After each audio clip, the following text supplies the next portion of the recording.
Hello, nerdy romantics. We are here today talking about Superman and Lois. We have talked about Superman and Lois before for season 1 and season 2 on a previous episode. And so today we are going to talk season 3 and season 4, and we'll review them.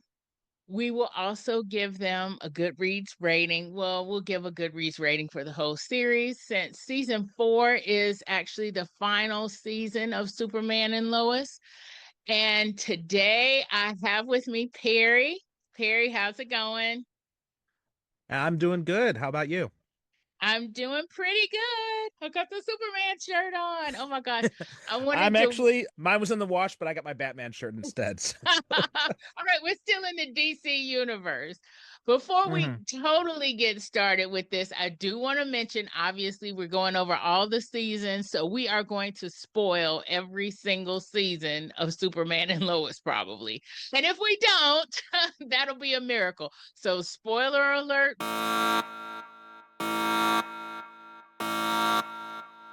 If you have watched Superman and Lois, stay tuned. This is the Nerdy Romantics Podcast, and I'm your host, Y.M. Nelson.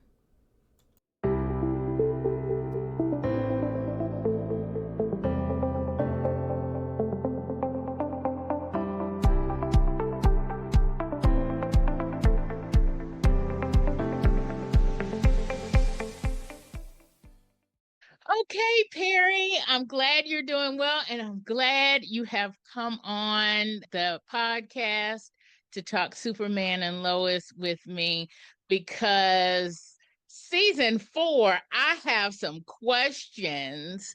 As everybody knows here, we are a podcast where we consider the comic books canon, yes, but I don't actually read comic books or graphic novels. I am getting there, but I do have a respect for it. And I do also have an understanding of people who are coming from or watching these and being interested in these superhero shows and movies without necessarily a comic book connection. However, Perry, my recurring guest host, has an extensive knowledge of the comics and sometimes helps me with this. But in season 4, correct me if I'm wrong, Perry, but from the little bit that I know, this seems like it comes directly from a very famous Superman comic. Yeah.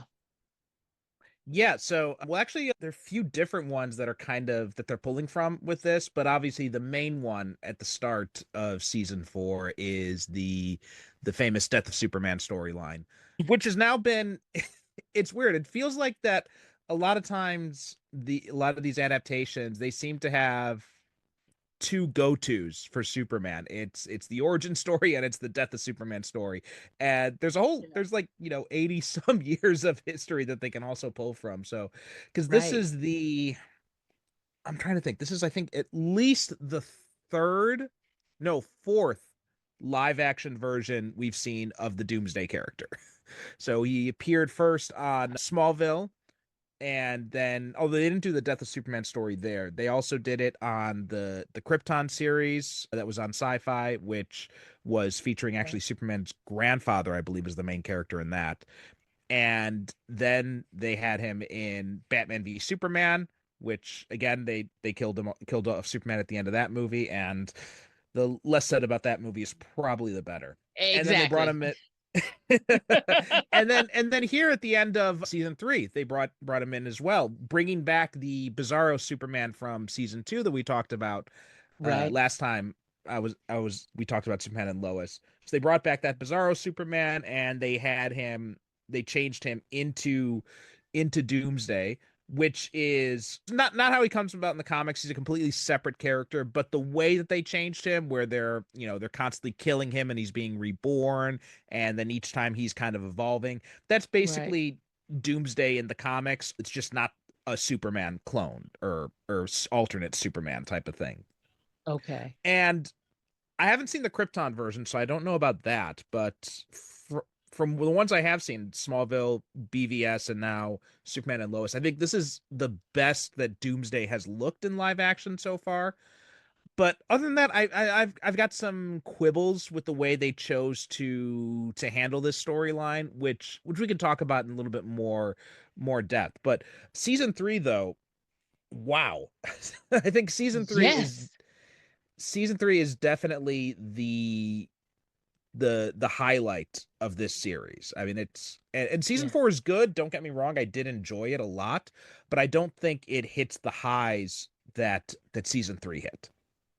I'm gonna agree with you there. I loved season 3, and I will say when season 3 first kind of started, it hit it. It didn't literally hit me, but yeah, it figuratively hit me out of left field because I was like, this is we're definitely in a superhero show. There's no qualms about that, but we're getting real life drama here. This is like it was like an episode of This Is Us or something. It was or A Million Little Pieces. It was real life drama filled. So, for everybody listening, I was just telling Perry that I had not seen season 3. It's been a while since I've seen season 3. So all the small little nuances of season 3 we may not touch on, but the one big thing about season 3 is the real life kind of help. It doesn't have anything to do with superheroes, but Lois Lane has breast cancer and she is going through that whole struggle. And they show the dynamic of the family. They show how Clark is dealing with it. And, this is not something he can't just say, oh, heal. That's not part of his superpowers. He can't deal with that.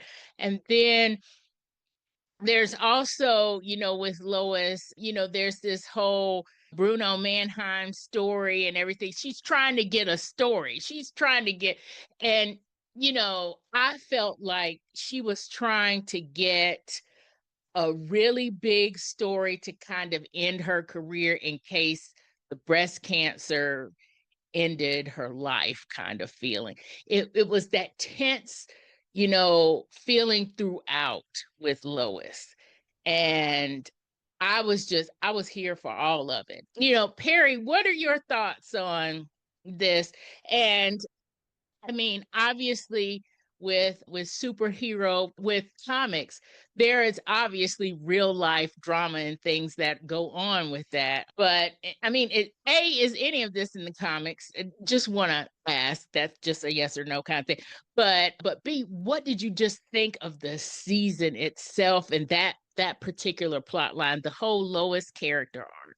What did you think? So no, it's not in the comics. There have been other stories where, Lois has come through, like she's been, I think I haven't read this run, but I think there's one where there had been some sort of condition she had or something like that. I can't remember exactly, but no specific cancer story as far as I can remember.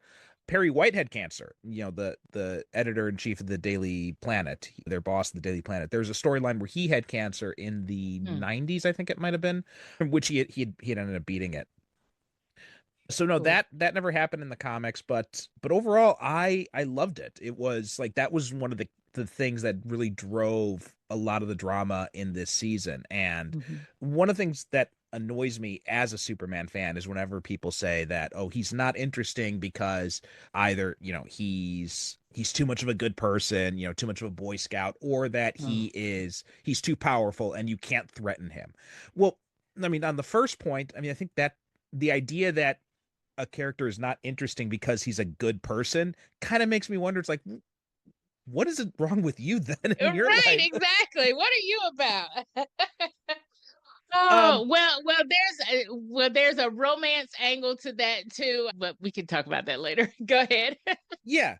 but also the idea of like, he's too powerful, you can't challenge him. Well, this is how you do it, because he does Yes. care about people. So Right. the thing about Superman, I've always said, it's like he's not worried if, Mongol or Doomsday comes in and punches him in the face. Yeah, that's gonna hurt him, but that's not gonna hurt him as much as someone holding a gun on an innocent person, right? That is something that Right. hurts him a lot more. That's something that's gonna be the bigger threat to him.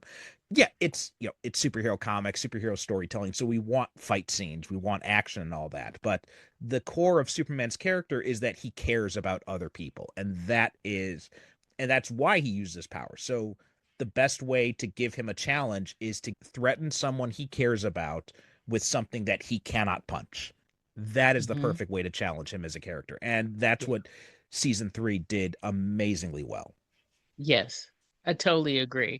I totally agree with that. It's like, yeah, Superman, you can't fight this. It was really Lois's season. He had to kind of step back, and also you could see kind of within him, a little struggle going on within him. How am I supposed to deal with this? Lois is very strong willed. And so, there were times she wanted to go and she wanted to do this story. And he was like, no, you need to sit down. You can't deal with this because he has the protector vibe. He Mm-hmm. has that. That's where his conflict is. I totally agree with what you're saying about that. That's where the real conflict comes with him is how do I protect? And then there's been instances where it's like, who do I protect? Like, we've got stuff going on over here, but then, we've got stuff going on over here. How do I protect everybody? So he does have conflicts. I don't understand why the good guy thing comes around, but Yeah. from a romance standpoint, those are the fans who like dark romance and like alphas. Those are those people who want some morally gray evil going on in the romance world. That's who they are. Oh gosh. But And also, anyway, well, yeah, well, go speaking of ahead. the romance angle too, like this season really brought the romance stuff too. There was It tons of romance did. I stuff happening in was this. gonna mention that. Yes. Yeah. So this is the thing. In the comics, do Superman and Lois get together and are they married and do they have kids? I think we actually asked this on the last one, but I can't remember what you said. That's I'm okay. sorry. But yes, they've been married since the mid 90s, I think. I think it was like 95, 96 when they got married. So they've been married, for a long time, except for when DC rebooted their universe back in 2011.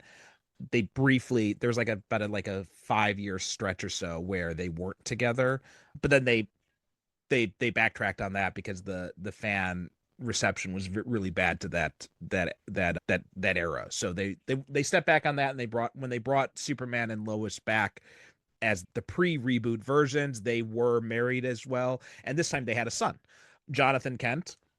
And when he was introduced in the comics, he was, just about like, elementary school age, so like, 8 to 10, somewhere along those lines.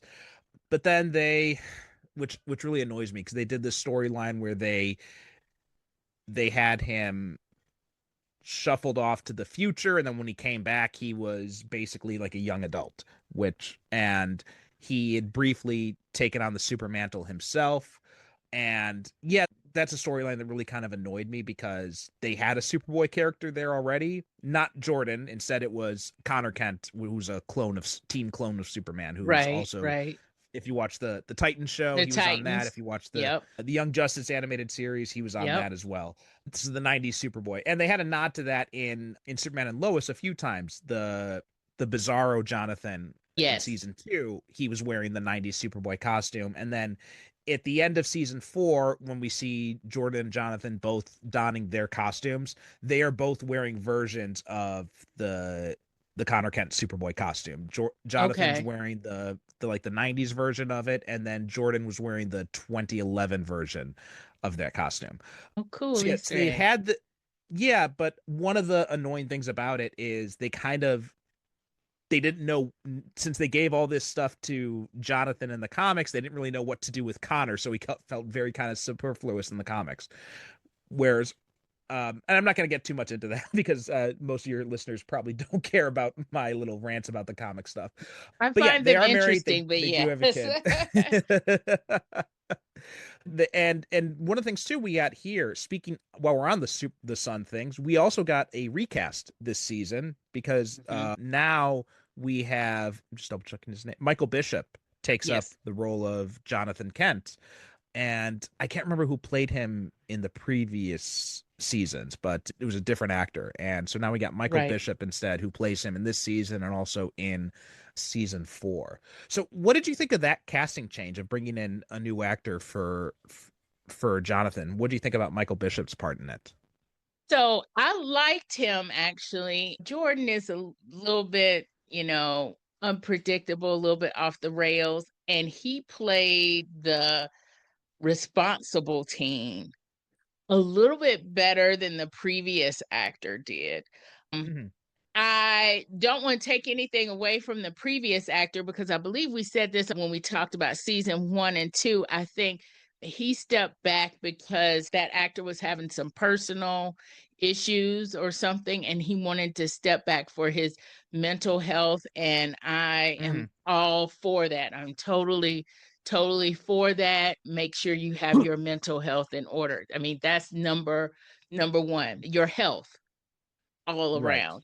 So, not taking anything from him, but I did like him in this role. And I guess too is they gave him this storyline because in season 3 he doesn't have powers. So they gave him kind of this storyline that went with Kyle being a fireman, and he wanted to learn how to be a fireman and everything like that. So he knew he didn't have powers, but he also wanted to be a protector. He still had that same protector vibe like his dad. And whereas Jordan, is like, I hey, I'm the mask, whatever he called himself in the Mm-hmm. beginning there, the mask, whatever. Yeah, he just wanted to be on social media. I mean, he was saving people just so and saving people and getting selfies afterwards. It was like, I'm like, oh, so the opposite thing here, it really came into relief with him. And I'm not sure it would have with the other. It wasn't playing out like that in the first 2 seasons with the other actor. So Mm-hmm. I don't know if it was just because of the storyline and where they wanted the storyline to go, or if it's just this was the dynamic between the two of them, but I liked it. I liked it. What Yeah, did I you liked it. think? I liked it too. He didn't sell me on him so much for the start, but as the season went on, I really Yeah. started to grow to really like him. If I was going to compare the two with, and Jordan Elsis is the name of the actor who played him in season 1 and 2, I looked it up. If I was going to compare the two, I'm not sure I really could because it's almost like they're Yeah. playing different. They're playing like they're Versions. each doing something different. Yeah. Yes. I thought Elsis did a really good job in the first 2 seasons playing the more like, bit more cocky, bit more arrogant type. Whereas this one, he's got the confidence a little bit more quiet. Um, Yes. and and by the time we get to hit season 4, I was completely sold on Michael Bishop once we got there. So it was a little bit of a janky start to begin with, but I think he grew into the role fairly quickly. And one of the nice things is it didn't it didn't feel like it was too much of a change. Like it didn't feel like he was incongruous with the rest of the family. I thought he Right. actually fit in with their dynamic fairly well, and like his interactions with the other actors, he really he fit right back into things. So I thought he did a really good job with all of that. And when we get to season 4 and he gets his powers, I was a little bit disappointed, to be honest. At least at first, I think I kind of maybe come around a little bit, but I really liked and I think they found a way to make it interesting. So it's not, but I thought the idea of him joining the fire department and like, finding another way to help people was a really interesting track. And I was a little bit disappointed that once he gets powers, that whole thing kind of like fades into the background and goes away. Yeah. That was I agree. that was the one thing that I didn't like about that. I'm like, why couldn't you kind of like bring that in, especially at the point where they're still kind of trying to say that they're not who they are. You know, they're still trying to Mhm. hide their identities. Wouldn't it have been cool to have, you know, him with the powers and then show like him on the job with the powers, and how does he deal with that and whatever? Because they were already kind of doing that a little bit with having Jordan come in, and at one scene I think he, you know, did his cold breath or whatever and then ducked out or whatever, and they were like, "Are you the mask?" And they were, and he was, Mhm. and Jonathan was like, "No, I'm not him." A little more play on that would have been good, and it also would have, to me, I think it would have kept him a little more in. See, they're so outside of the city and they're trying to be far away so they don't have to explain themselves, you know, because Mhm. they're out there, you know. But by being a fireman, he was kind of in it, right? He was in the community. He was, and we saw more of the community when we saw him, right? He was also in season two, he was also on the football team and all that stuff Mhm. going on. He was very much in the community. And Jordan was, you know, Jordan was the nerdy one. He was kind of like out a little bit outside the community as well. So it would have been cool to kind of keep him in that role and just kind of see how that kind of goes. But when he got the powers, it was more like this has become a, I don't want to say a buddy movie. It's not a movie, but you know what I'm saying? It was kind of becoming that feel a little bit. Not in the beginning, because kind of in the beginning it was more of a, you know, well, who's gonna save this person? Well, I can't do it and I don't want to do it. And you know, it was like a Mhm. brothers fighting thing. But then at kind of near the end, it became kind of a buddy thing. But yeah, not to get too much into season four and about the powers thing, I agree that I wish they would have kept some of his fireman role there. I think, to me, in season three, when Jordan was kind of spinning out, Jonathan was kind of solidifying himself in with the high schoolers and everything like that and the community. And he just kind of lost a little bit of his identity when he got powers. So I liked him better in season three. I liked who he became in season three. The dynamic between him and Jordan too in season three. You're right. As it got, you know, more and more in the season started to be defined. I was a little concerned too there in the beginning, especially with all the other stuff going on with Lois and you know, and the Bruno Manheim thing going on. I was kind of concerned in the beginning that he was going to end up being like a background character. That's kind of how he was.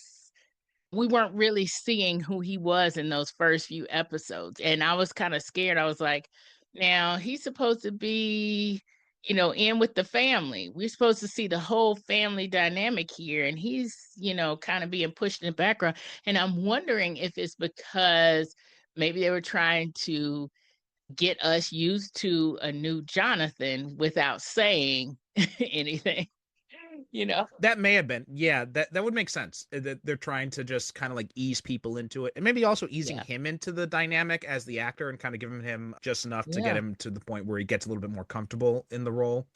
So that's very possible, and you know, I think that kind of worked to the detriment for my initial reception to Michael Bishop, because like I said, at first it took me a little bit to kind of warm up to him, and I think it was Yeah. because they were holding him back a little bit, but I did warm up to him eventually.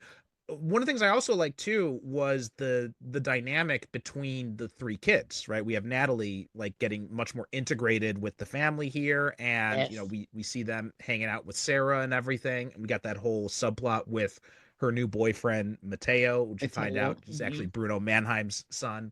All of Right. that was very well done. I really enjoyed all that whole dynamic, and it's funny because one of the things I was worried about back when this show was first announced, and they said that they're going to have it's going to be Superman and Lois, and they're going to have twin sons, and one of them's going to be like the jockey one, and the other one's going to be kind of like the social outcast. I was like, oh, great. We're getting into like, CW cliche territory here. Right. And they didn't do that. They did No. I thought this whole series, they did a really good job of like holding back on a lot of the CW cliches that some of the Arrowverse shows kind of fell into, especially over time. Right. And they did a really good job of zeroing in on what made this show work, and they stuck with that throughout all 4 seasons. And I thought that was a really admirable thing. Yeah, I agree with that. And even not so much the Arrowverse shows, when you're talking about the teens and the teens getting together, the dynamic is different than like a Gossip Girl or a One Tree Hill, any of those other CW shows that feature teens in certain roles, like you're saying, the social outcast role, this role. They end up having their own personalities to me. They have their own nuances. I was concerned about Natalie and John Henry Irons because they were from a different universe. And of course, because they are Black people, I was concerned that they were all going to end up being side characters, right? Mhm. Just side characters with no depth. And that was going to bother me because CW shows, when they have like maybe one or two Black characters, they end up being one thing. Um Mhm. Kind of like the high school coach, but he's just there for comic relief. you But know it's funny. I was recently. I was. You've ever watched the movie Not Another Teen Movie? yes, I have. Oh my So, gosh, it's been forever though. yeah. So I was recently rewatching it the other day, and the token Black guy in it who calls out that thing so much so that when he goes to the party, there's another Black guy there, and he goes like, "Hey, what are you doing here? This is my thing." And he's like, "I'm sorry." Exactly. He goes and he leaves. Yeah, see? I mean, it's a thing. It really is. It's a Mhm. thing so much that, they make fun of it. And I was concerned that it was going to be a thing, but the fact that Natalie has a whole relationship going on with Mateo, but she's also in this friend group. Everybody that's in the friend group has their own things, right, that make them who they are.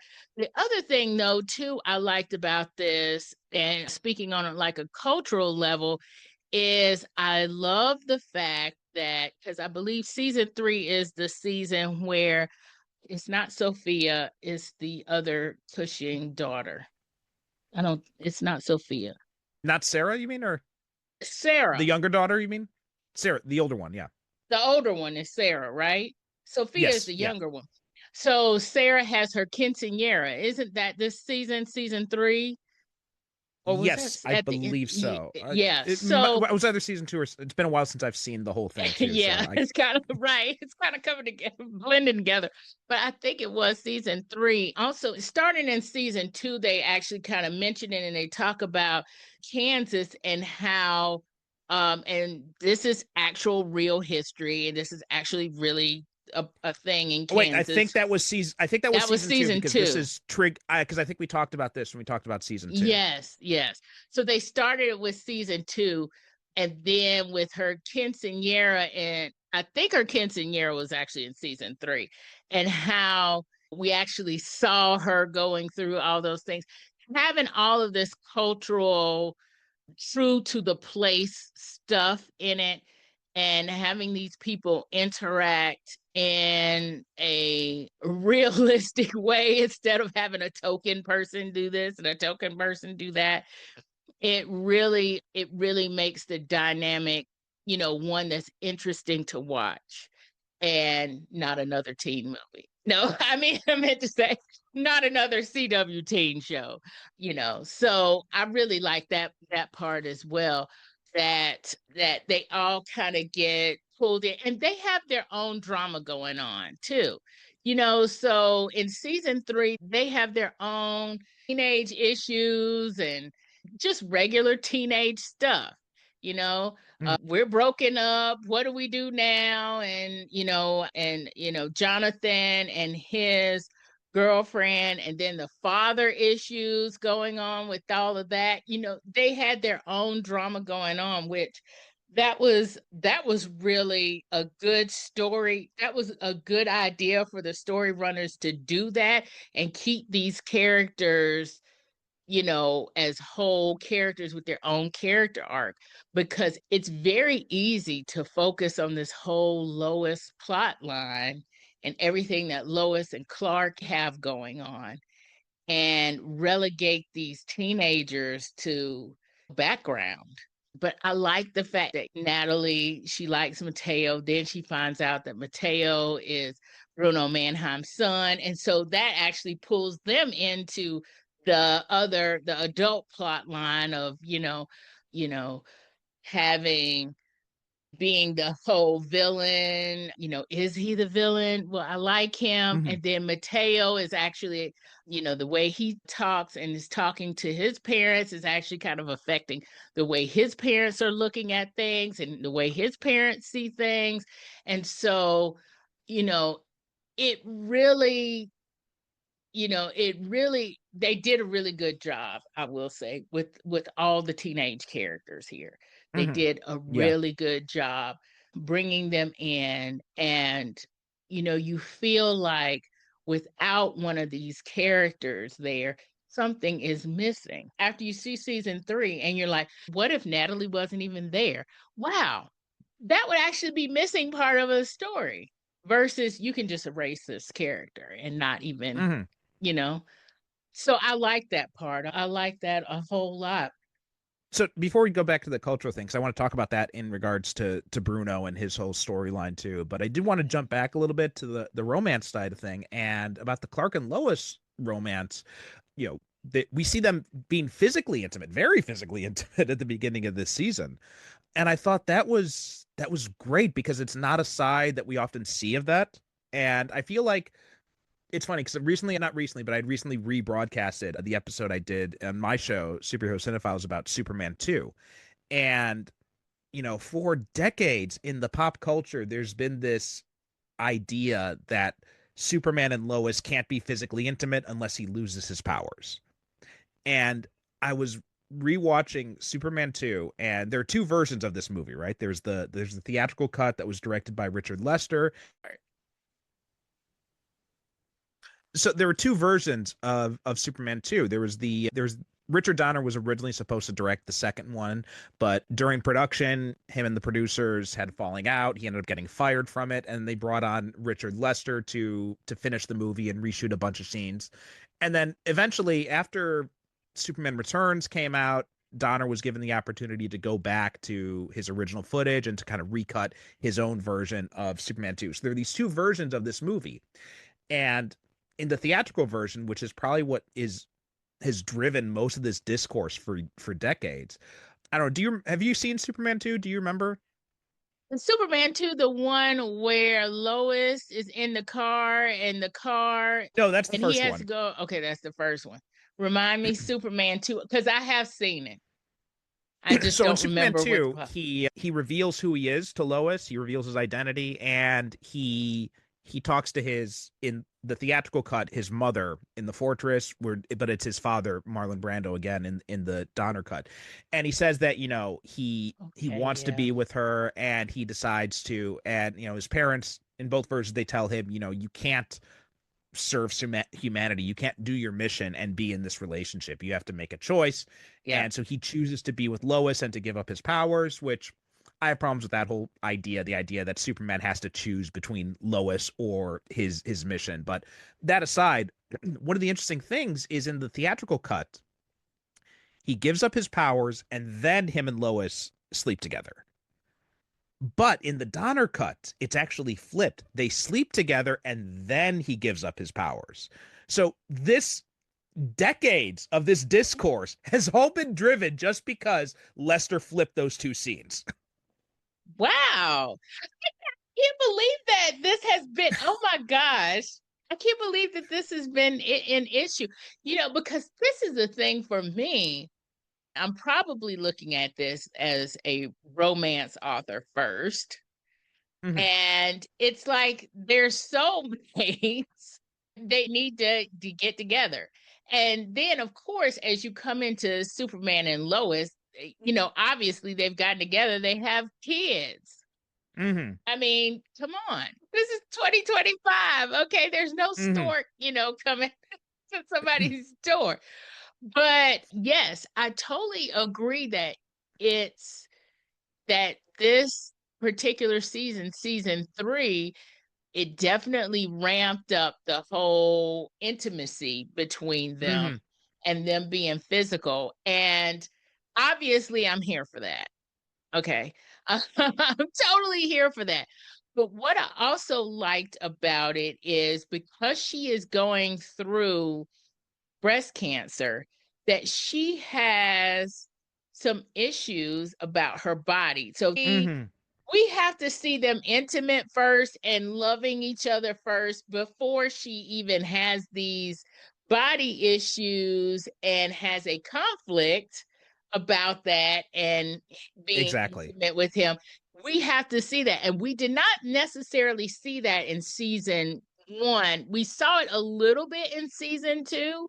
There were a couple of scenes in season 2 where it was cutaway scenes, though. They Mm-hmm. were like, oh my gosh, and then it's cutaway. But but here they had to ramp up the intimacy if they were going to actually have that particular part of her breast cancer journey, which I am totally glad that they did, because that keeps bringing the real of her breast cancer journey. I Mm-hmm. mean, that is a real thing that women go through when they get mastectomies, when they have surgeries like that. There's a real thing that happens there. I Mm-hmm. mean, and to show that part, it just makes everything more authentic.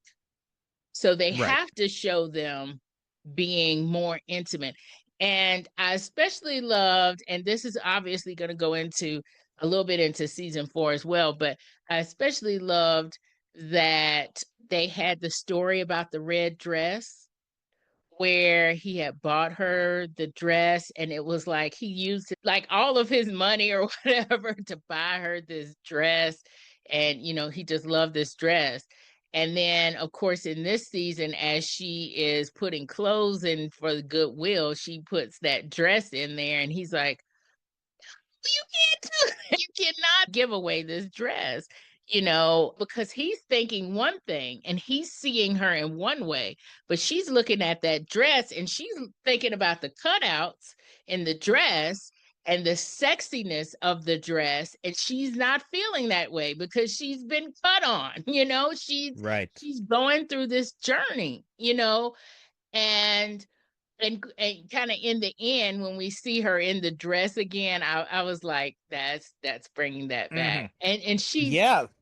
yeah, it was just like, just had just like a little moment there where he opens the door and she's in the dress in season 4 at the very end. It brings me back to that season 3, but it also brings me back to the feeling about that season and about having them be real folks. It also kind of makes me think about the dynamic between superheroes and their loves, which of Mm-hmm. course we talked about, which is how we ended up even talking of ended up being on these shows together. Mm-hmm. I was on your show talking about superheroes and love, and you know very well, again, I'm not a comic book reader, so I don't, see the whole stories play out. But in the various movies and the shows, we see like maybe the falling in love or maybe the brief conflict of love, but we don't see these people are married and they're enduring. And how does a superhero endure when Mm-hmm. whether the person in love with them is also a superhero or whether they're just a regular old Joe or Joan? You don't kind of see superheroes have regular problems too. And some Mm-hmm. of those regular problems have to do with relationships and have to do with the person that they love. And I love that dynamic. here. Yeah, and I think that was one of the things that the other CW DC shows kind of lost the plot on as they went on, is it became all about the superhero side of it. And by the end of the Flash, by the end of Supergirl, by the end of Arrow, pretty much everybody in the main cast was a superhero. And so Yeah. that sucked out a lot of that human dynamic that really makes it that interesting. And I think even though we do have Jordan get powers in the fourth season, they still manage to keep this show fairly grounded in that human drama aspect of it. Yeah. Yeah. Yeah, I agree. And you mentioned the Flash, and this is what turned me off in the very, very end of the Flash, is when Barry and Iris are trying to have the kids that they know that they're going to have in the future. And it just Mm-hmm. becomes comical, it just Yeah. becomes kind of like a farce. And, granted, that show is not going to be as gritty as this show is. I'm not saying this show is gritty, but But more compared to like the Flash, real. Yeah, yeah, yeah, yeah. real. Granted, that show is not as real as this one is, but it had its moments, and it could have gone that way if they made their relationship a little bit more real, like Lois and Clark is Mm-hmm. here, or like, you know, right. I say Lois No, and Clark. absolutely. Of Yeah. course, that makes me think about Lois and Clark, which was also a bit of a farce. That just kind of turned me off a little bit too. I Yeah. liked Lois and Clark, but it turned me off a little bit too. But we talked about that on your show. And for everybody that hasn't watched or hasn't heard that episode, Superheroes in Love, you've got to hear that episode on Perry's show. But I think it's interesting that they do that with the Superman character. Mm-hmm. It's funny because of what you said earlier about him being the good guy.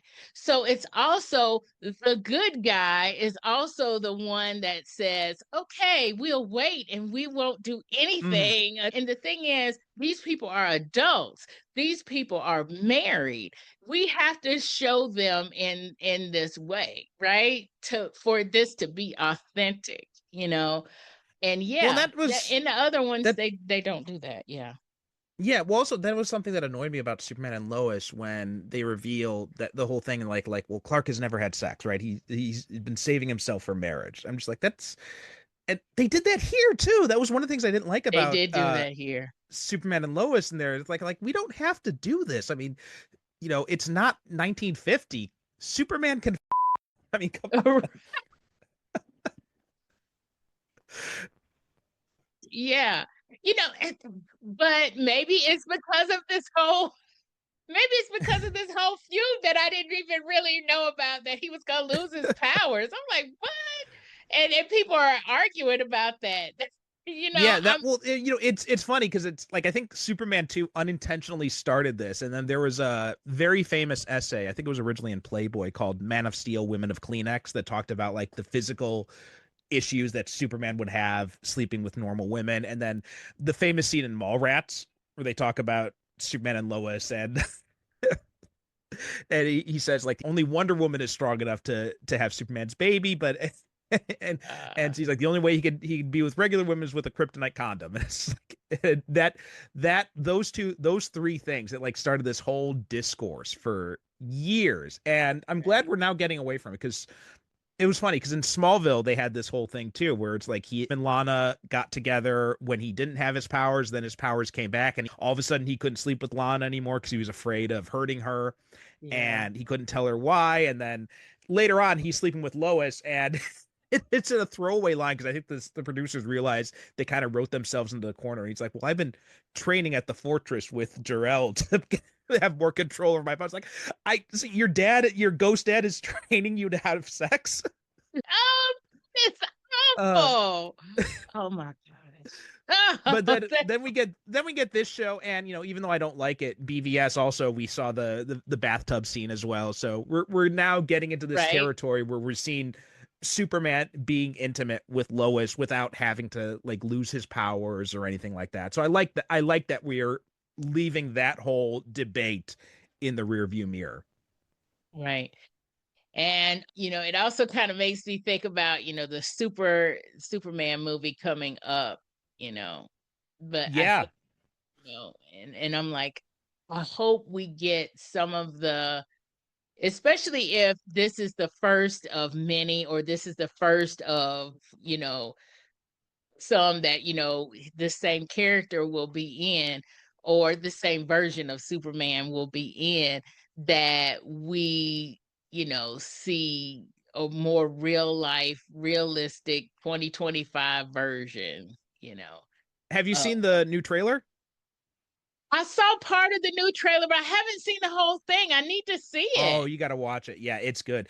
It opens up with this scene with Clark and Lois, and it seems like they got a really good modern dynamic with it. So it's Okay. looking really good. Yeah, Yeah. I'm really excited about it. I, And you plus, know, it's I James ca- Gunn. Like James Gunn does relationship yes, drama. He does character drama he so does. well. He does. That's why I'm like, I feel like we'll get at least some part of this authenticity that we love from this CW version of Superman and Lois. We're Hmm. going to we're going to still feel that with the James Gunn. I mean, And you know, he cited this show as being like, something that he really enjoyed, something that he liked a lot, something that he thought did a really good job with the Superman character. So yeah, I think this, it's funny because I think this show, as much as it's been talked about in the fan community, there's also, it seems like it's still something that is people, a lot of people have slept on. Right? It feels like oh not a yeah, lot of people have really kind of like given this show its due. And I think in time, I think people are going to be looking back on this show and rediscovering it, be like, how come I didn't know about this at the time? Because right, I think this show has done such a good job kind of like filling this gap in the Superman stuff between the Snyder films and then between the James Gunn film. And we've had this little thing here in the Oasis that not a lot of people have really paid much attention to. And I think that it right, could be a combination of the CW's issues at the time. It could also be the fact that, Warner Brothers as well, the whole issues with their restructuring and everything, hmm, and people being tired of the Arrowverse stuff. And I think this show kind of like hit at a time when the audience wasn't really primed to accept it. But I think if people have slept on this show, I think they're going to be discovering it again in the coming years and really realizing just how special it really was. And I want to talk about Bruno though in this and Pia, because this was, I was a little bit disappointed at the beginning when they opened up and it was Bruno Manheim, because my feeling at the beginning of the season was like, well, why are we doing Bruno Manheim? We could be doing Lex Luthor here instead. But what they did with it, by the time we got to the end of the season, I'm just like, oh no, that was actually really solid. I really liked what they did with, like, he was a very well-rounded character in this. I thought yes, he was, I'm trying to looking up the actors, Chad Coleman. He did such a great job of showing this being this very well-rounded, character that, I wasn't expecting him to really be this interesting. yeah, I agree. Yes. And as someone who, of course, I'm looking for Lex Luthor, right? And I think did in the well, of course, we're trying to both remember this from from so long ago. But I feel like we had like a little piece of the Lex Luthor story kind of at the end of season Well, yeah, two, right? Where that is where I thought it was going to go as well. I was like, mm, okay, so who is this? And then Bruno Manheim, I don't know his character really. And so I was like, okay, so is he part of is Lex Luthor going to show up at some point? And then after a few episodes, I was like, I don't really care. I don't really care about Lex Luthor because, you talk about a villain that you aren't sure exactly if how you want to feel about this. Like Lex Luthor, I hate him, right? And I know I'm supposed to hate him. I'm supposed mm, to hate him. I do hate him. He's not a good guy. Bruno Manheim, I'm feeling some kind of way, right? yeah. It's I don't like him in the beginning. He's coming off it. He's definitely giving us, he's definitely giving us a vibe of, villain, but Mhm. it's it's almost justified villain, right? It is. It You is. know, Yeah. so so that just pulls you in right there. And then when we see even another side of him, once we see his wife, Pia, is that her Pia. name? Yeah. Yeah. Yeah. Once we meet his wife, and once we then see the whole family dynamic come together in those middle episodes, we're like, oh, I really don't know what to feel about this guy. And Hmm. I'm really conflicted. And I really like that I'm really conflicted about this. Yeah. Right? The fact that, he did some underhanded things, he did those underhanded things for some reasons that we will applaud, right? We love the fact that he's trying to make his neighborhood better. We love the and it's funny because that kind of gave me a little bit of like the penguin vibes, because I was already seeing the penguin, and so all of this stuff is coming together. But in the penguin, he also has issues with his old neighborhood, and and those kind of issues going on with the neighborhood, right? And so it almost gives, like, you know, Penguin is doing this, which is kind of bringing, it's not helping the neighborhood really. It's just helping himself and some of the people who he's around, and he's doing it in his neighborhood. But Bruno Manheim is doing this stuff, but he's trying to actually help his neighborhood. And both of those neighborhoods, Crown Heights in the Penguin, and this neighborhood here, who I can't remember the neighborhood name, Suicide Slum. thank you, were both neglected by their cities, by their various cities. They both were forgotten neighborhoods. And how the two of these villains dealt with, their forgotten neighborhoods. It's like, oh my gosh, this is really an interesting dynamic. A, it's why I like the Penguin, the show, not necessarily the Hmm. Penguin, the person. But B, this is why I had a good feeling about Bruno Manheim, the villain, which I'm like, he's supposed to be a villain, but I Hmm. like what he's doing here. So yeah, I mean, I agree. He was just a And fascinating also character.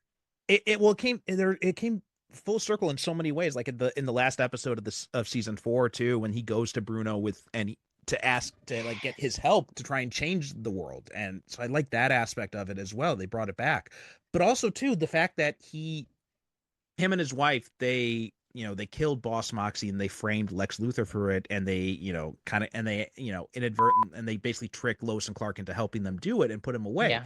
Yep. And there's this whole idea is like no, we had to get rid of him. And so there is that you're putting the right man in prison, but for the wrong reasons. And so it's like this is an interesting ethical dilemma. And then Yeah. Lois and Clark come to this point, like, well, do we expose this and expose the fact that, yeah, Lex Luthor was framed for something, for this crime he didn't commit, and risk releasing this monster?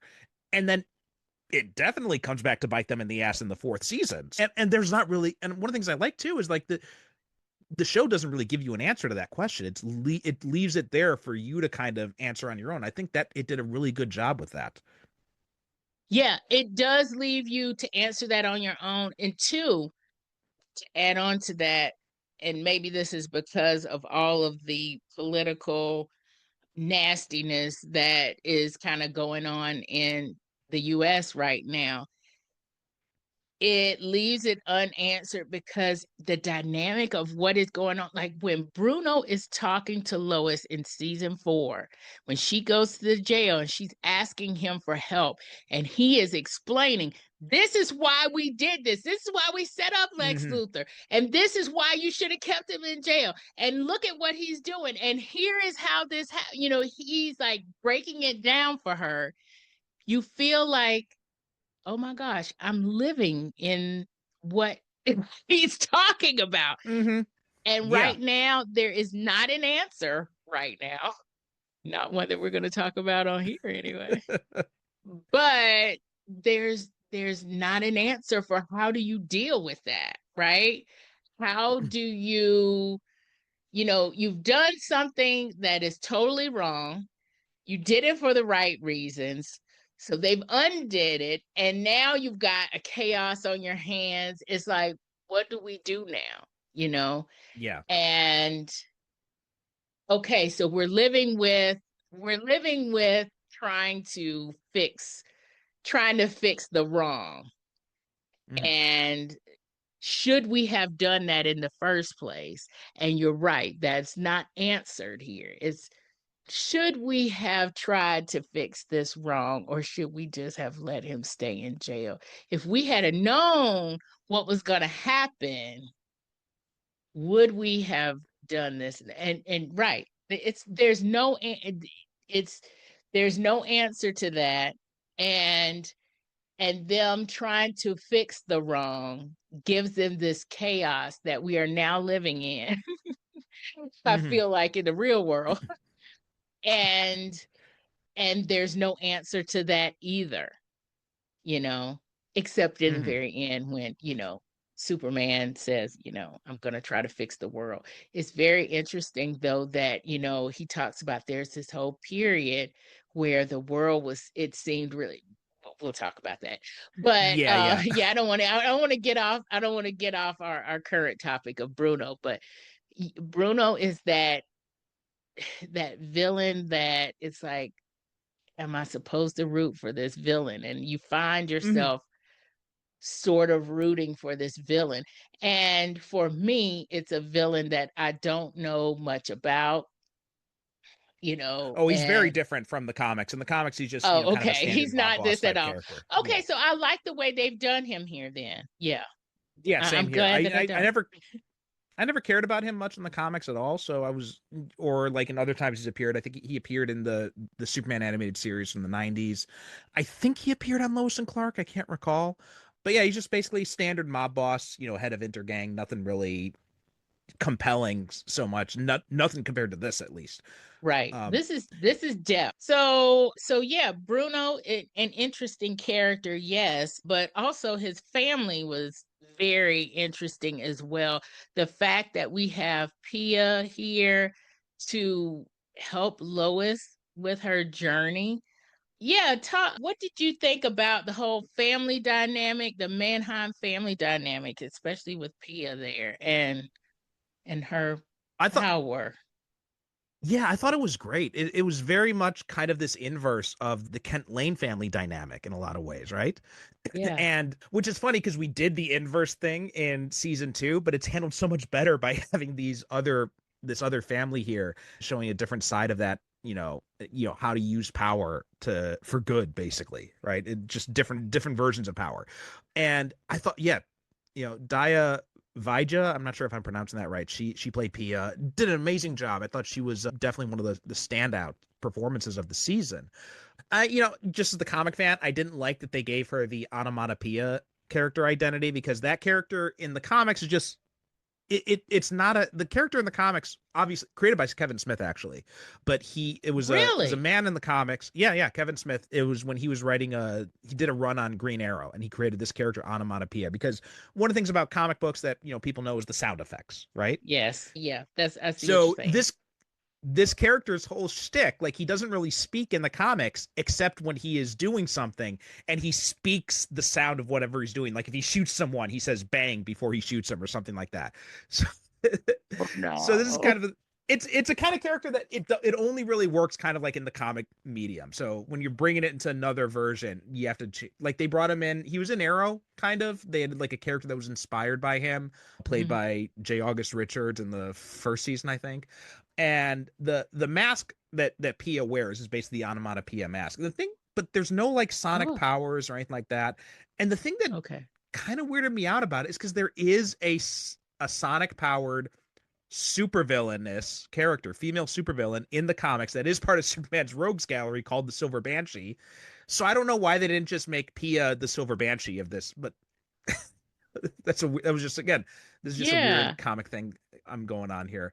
But I thought that was a little bit bizarre. Even now, I still wonder why they chose the onomatopoeia character for that instead of the much more obvious connection. But that aside, I thought she did a great job as well, and the family dynamic, her death scene too, it I was all know. Oh beautifully my. handled. Yeah. One thing we didn't talk about yet too that I want to talk before we move into season 4 is when the diner scene when Clark confronts Emmett. Mm-hmm.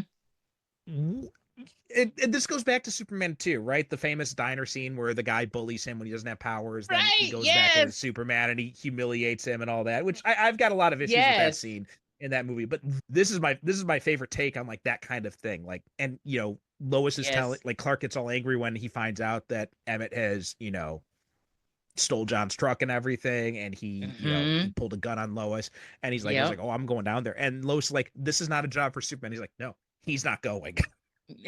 Right. And I made sure especially to rewatch this scene because, man, Tyler Hoechlin really brings it in that scene. Yes. and Yes. and and I loved it. I loved it. He goes full on hardcore, and he keeps it, he just lets Emmett like try and punch him. It doesn't work. Then he just slams him against the counter. He's like, "You're gonna leave now." Right. Yeah, yeah. And then there are a few other scenes like that where I'm like, I really like Tyler Hoechlin as Superman. And we talked about this in the first two seasons, but he does some things like that in season 3 and in season 4 with his, fight with Lex, which we'll talk about. I mean, Hmm. and some a couple of other things in season 4 as well, but it's just those kinds of things. It's just I'm like, I really like Tyler Hoechlin as Superman. I I mean, know. he's just so good. He's so good, and I'm like, I don't know what he's going to do next or what he is doing next. If it's, something, an action kind of thing like this, or if it's something dramatic. But I think he could do either one at this point with the I mean, range. he's so versatile. I didn't really realize it until people were, because I saw him in Teen Wolf, right? That was the first thing I saw him in, and then when they said he was going to be Superman, appearing on Supergirl as Superman, I'm like, you're getting the Teen Wolf guy for Superman? That's a choice, okay? But man, he did such an amazing Right? job. And then did you see the movie Palm Springs? I did. Yes, I love that Yeah, movie. Jesus, that amazing movie, like really, really Yeah. underrated. But he was completely different type of character, and then he voices Sephiroth, the villain, in the new Final Fantasy VII game. So it's like he's got this incredible range. He goes from playing like Yep. definitely I don't know. I think from what we've seen so far of James Gunn's Superman, I think David Cornsweet will probably take the spot. But right now, he is my favorite take on Superman. Like I think Yeah. all respect to Christopher Reeve, right? But his Superman is much more of like the God Among Men version, right? It's this version of Yeah. he's separate from humanity. There's Right. less of the human side of him. Hmm. But Tyler Hoechlin, he does such a great job of merging those two sides of the Superman side and the Clark side. And the Yes. basically when I say there are three sides to Superman, there's the Superman, there's the Clark Kent disguise, and there's the real Clark Kent. And he Right. manages to nail all three of those and All of them. really Yes. ground this character in a really like kind of human feel. And yeah, I'm really excited to see what he's gonna do next. Yeah. Yeah, me too. But before we do get into season 4, there was something I wanted to say that you mentioned about season 3 that I know what it was. I agree from a watcher standpoint, a watcher that was trying to stay out of all the Warner Brothers stuff and the CW stuff, that this particular show came at a time for the watcher who maybe was a fan of the shows or a fan of the comics and wanted to see the shows. It came at a time where we were over Arrowverse and we were over, what they were doing. The Flash was starting to get a little weary, And I think the bigger controversy that was going on kind of or around or a little bit after the time that Superman started was the whole Batgirl and Batwoman and Ruby Rose, and then Ruby Rose not being in, and then now there's a black woman as Batwoman, and what are we doing here? And I think that this show kind of was in the middle of all the negativity around all the CW Arrowverse shows. And that's why it got slept on. And that it did get slept on because people were over it, right? And to me, you had the best. Out of all the Arrowverse shows, I think this is the best one. I mean, that's my personal opinion. Definitely. Hands down. This is totally the best one. And I actually went in, I thought I was going to be all in on Arrow, and I wasn't. I was more in on the Flash, and I stayed with the Flash a lot longer than most people did. But hands down, Superman and Lois was the best one, and I think it also is the one that got slept on. Yeah, so absolutely. Yeah. We will continue this discussion on our next episode. Make sure you're subscribed to Nerdy Romantics Podcast wherever you get your podcasts, and visit nerdyromanticspodcast.com to subscribe to our newsletter, where you can get show notes directly in your inbox. Thank you for listening.